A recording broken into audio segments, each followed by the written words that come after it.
men şuncha жылдан beri ilim alıp, kançalagan жерlerди kıdırıp, ушинтип жүрүp, ушул өзүмдүн айылымдагы тургундарга, өзүмдүн туугандарыма шуну алган нерселеримди бир аз жеткирип калайын деген эле жакшы ниет. Ошону туура түшүнүңүздөр. Түшүндүрбү? Ошон үчүн адамдар 3 түрлүү болот. Пайгамбар саллаллаху алейхи айтты, Аллахтын рахматы ушул илим жамгырдай жайып, бирок адамдар 3 түрлүү болот экен да.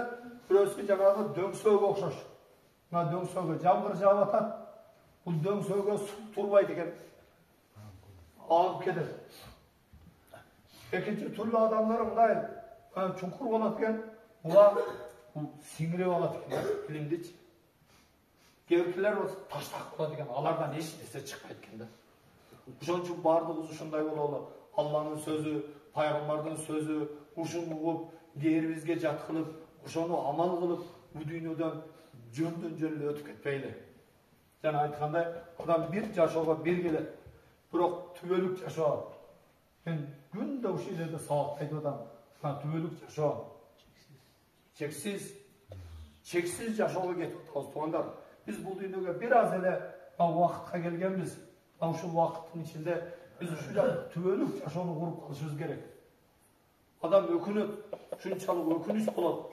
Ошон үчүн бир секундтун арды текке кетирбегиле. Бир аят болсо дагы, жакшы сөз болсо дагы, жакшы амал кылып калалы. Түшүнүңүздөрбү? Дүйнөдө эртең барганда Алла Таала айтат, ал адам өлгөндө дейт. Ал адам өлгөндө асмандар ыйлайт экен да. Кейбір адамдар шунчалык жакшы амалдарды кылган себебинен, Куран окуп, зикир кылып, ибадат кылып, садака кылган себебинен не болот экен? Ошол адам өлгөндө неге асмандар ыйлайт экен? Неге? Адамдар эмес, асман ыйлайт экен. Неге десе, анын жакшы амалдары асманга көтөрүлүп, дайыма асманга көтөрүлүп турат. Ошон үчүн туугандарым, мен мына жерде келечекте биздин балдарыбыз турат. 2000 канчанчы жылдан бери сүрүлүп, өзүңөрдүн мына жерге биринчи каттарга жетип калганыңарды билип атасыңар. Дагы эле ошол боюнча эле бала боюнча калбастан улам өсөлү. Адам баласын Алла Таала. Мен ар бир сабакта айткам. Колуңарды мындай кылыңар, бардыңар. Мына колуңарды бардыңар. Карагыла, мына жерде отпечатки пальцев бар го. Мына силер бу дүйнөгө жалгыз экземплярсыңар. Бардыңар жалгыз, единственный экземпляр. Кыямат Адам алейхисаламдан ушул кезге чейин, кыяматка чейин сендей бир дагы адам келбейт. Түшүндүңбү? Сен жалгызсың. Единственный. Эми сен Алла Таала жөн эле жедирип, ичирип, тоочуп, чакчап кайкаган эле ана апарып гөн койшун жараткан эмес. Алла Таала сени бизди жаратардын алдында периштелерге жарыялаган не деп? Inni ja'il fil ardi khalifa. Men жер бетине өзүмө орун басар жаратам деген. Силер билгиле өзүңөрдүн ким экениңерди. Шуну да заңбы? Алла Тааланын биз жердеги орун басарыбыз. Шайтан, мен дайым айтам ушул нерсени. Шайтан адамдын эң биринчи душманы. Шайтан эч качан биздин бактылуу болушубузду каалабайт. Шайтан дайым адамга жаман пикир берип турат. Шайтан ол Адам алейхисаламды алдаган, биздин чоң атабыздан бери алдап, опытный болуп калган. Жанагыса мага дагы келет. Бардыгыбызга келет шайтан. Түшүнүңүздөрбү? Ошол шайтан мындай бала кезде айтат. Азыр жазсың, ойлоп ал, бүлдөп ал. Эртең, кылыш керек. Ийгиз ким айтпайт намаз окусун. Барам. Кийинкиден баштайм. Эртең баштаймын дейт. Ошентип карып калган мезгилде айтат. Эми Кудай өзү кечирсин. Эми барып ойлобой. Кудай өзү кечирсин. Сен чоң атаң болду болгон, атаң болду болгон, тип болгон Кудай өзү кечирсин. Түшүнүңүздөрбү? Ошон үчүн иншалла эч качан тоолганга жан мына жерге гаргарага келип, гаргар жаның чыгып аткан мезгилге чейин, же күн чыгыштан эмес, батыштан чыкканга чейин тоонун эшиктери ачык. Ушун үчүн Пайгамбарыбыз саллаллаху алейхи Кадыр түндө 27-синен өтөбүз го. Бирок Пайгамбарыбыз саллаллаху алейхи ошол Рамазандын бардык түндөрүндө ошол белин бекем бултуруп түн ибадат кылган. Кадыр түндү издеген.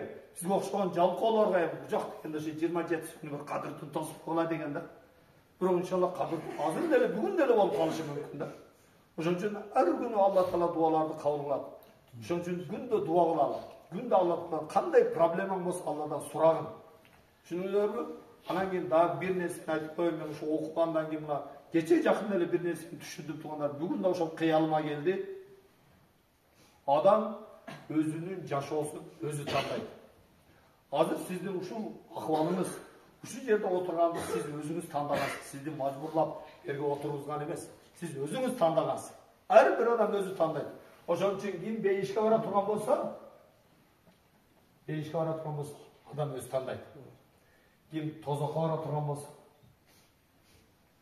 адам өзү тандайт. Түшүндүңөрбү? Ошон үчүн эмнени тандайлы? Бейишти тандайлы. Бейишти тандаш үчүн эмне керек?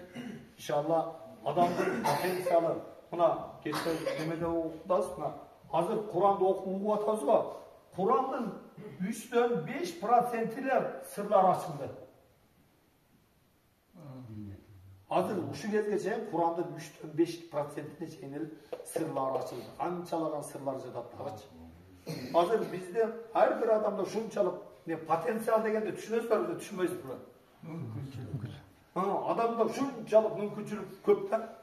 Просто адам ошол өзүнүн мүмкүнчүлүгүн, өзүнүн акылы менен, жана Чыңгыз айткандай маңкурт окшоп, биз ага терини кийип алгандай болуп, өзүбүздүн мээбизди, өзүбүздүн мүмкүнчүлүгүбүздү өзүбүз чектеп алабыз. Менин колумдан келбейт. Менин колумдан келбейт. Мен эртемен айтып бердим. Биз лампочканы ойлоп таап берген, ойлоп тапкан адамдын аты Тони Эдисон деген адам болгон. Ошол мектепте окуй албай неметкенде, окуй албай жүрүп, мектептен чыгарып койду. Анан кийин апасы кат жазып, неменде окуй албайт экен да, нормально. Анан кийин апасын алып келгенден кийин апасы ыйлап тур дагы, апа эмне деп жаздырасыз? Сиздин балаңыз гений экен дейт. Сиздин балаңыз гений, биздин мектептин деңгээли сиздин балаңызды окуганга жетпейт. Сиз балаңызды чоң окуу жайларга жөнөтүңүз деп айтыптыр дегенде бала шыктанып, мен ошондой турбаймын деп кайра окуп, билесизби, ушу лампочканы ойлоп табыш үчүн 10.000 жолу эксперимент кылган экен да. Азыр биз бир эле жолу болбойт экен. 2 жолу кылабыз, 3 жолу кылабыз да болду. Болбойт экен деп таштап коебуз. 10.000 жолу кайталаган экен да. Ошон үчүн повторение мать учения деген сөз бар, туурабы? Куранды да ошондой. Кайра кайталап, азыр кадрлар келгенде көрөсүз, быр деп эле окуп атат. Неге ошону канча жолу кайталаганда? А биз болсо, тилим келбейт. Бул неметпейт. Биз мээбизди иштеткибиз келбейт экен да.